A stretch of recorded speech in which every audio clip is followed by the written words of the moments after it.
नमस्कार. आपण पाहतो आहात युग बदल न्यूज मराठी. मुख्यमंत्री लाडकी बहीण योजना दाखला वितरणात गैरव्यवहाराच्या तक्रारी, तलाठी निलंबित. मुख्यमंत्री माझी लाडकी बहीण योजनेसाठी आवश्यक प्रमाणपत्रांसाठी पैशांची मागणी होत असल्याच्या तक्रारी व कामकाजातील त्रुटींमुळे उमरी बाळापूर येथील तलाठी राजेश शेळके यांना तात्काळ प्रभावाने सेवेतून पुढील आदेशापर्यंत निलंबित करण्यात आले आहे.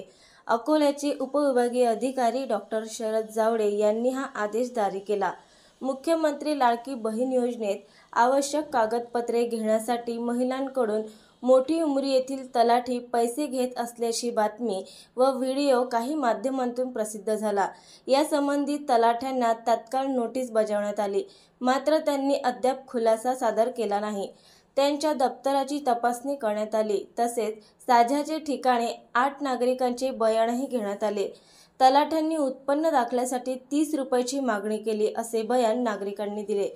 दप्तर तपासणीत गाव नमुना 1 च्या नोंदी गाव नमुना 5 शी न जुळणे, नमुना 1 1 पर्यंत अद्ययावत नसणे, गाव नमुना 2 चावडीत अद्ययावत नसणे, फेरफार प्रलंबित असणे, त्यात विसंगती आढळणे, चवडीमधील नमुना 6 निरंक असणे, नमुना 15 मध्ये नोंदी नसणे, दप्तरात दैनंदिनी कार्यालयात आदर्श तक्ता नसणे आदी अनेक त्रुटी आढळून आल्या. शासकीय कामात हलगर्जीपणा, सचोटी न राखणे व कर्तव्यात कसूर केल्याप्रकरणी महाराष्ट्र नागरी सेवा शिस्त व अपील नियम 1979 नुसार तलाठी राजेश शेळके यांना निलंबित करण्यात आले आहे.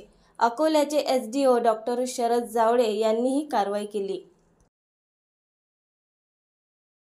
नवीन अपडेट मिळविण्यासाठी चॅनलला लाईक आणि सबस्क्राईब नक्कीच करा.